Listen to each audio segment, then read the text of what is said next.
ஒரு பிரபலமான ஒரு பத்திரிகை ஒண்ணு. இதுதான் வந்து உளவுத்துறை கொடுத்த தகவல் அப்படின்னு சொல்லி, இப்ப வரைக்குமே வாக்கு சதவீதங்கள் அடிப்படையில திமுக தான் முதலிடத்துல இருக்கு. அப்படிங்கிற ஒரு விஷயத்த குடுத்துட்டே இருக்கான். அப்ப மக்கள் என்ன பண்ணுவாங்க? ஓகே அப்ப திமுக தான் ஜெயிக்க போகுது அப்படின்னா திமுகக்கு ஓட் போடலாம். அப்படிங்கிற மனநிலையை உருவாக்குறாங்களா? 2002ல ம். 202 தொகுதிகள் திமுக வெல்லுன்னு இந்த பிரபல பத்திரிகை தான் போட்டுச்சு. இவனும் ஒரு சேனலும் சேர்ந்துக்கிட்டு ம்.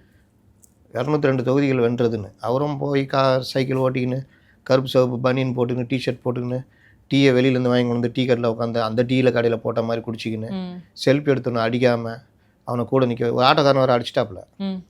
அது வேறு பெரிய பிரச்சனை என்னன்னா அவனை தேடி கண்டுபிடிச்சி கூட்டுவாயா அப்படின்ட்டு 10 செல்ஃபி எடுத்துக்கோ அப்படின்னு நிப்பாட்டி வச்சுலாம் எடுத்த கூத்துலாம் நடந்தது. அப்போ இவர்களே ஒரு நரேட்டிவ் செட் பண்ணாங்க. இதில் ஜோக் என்னன்னா அந்த நரேட்டிவ் அவங்களே நம்பிட்டாங்க. நரேட்டிவ் யாருக்கு? மக்களுக்கு.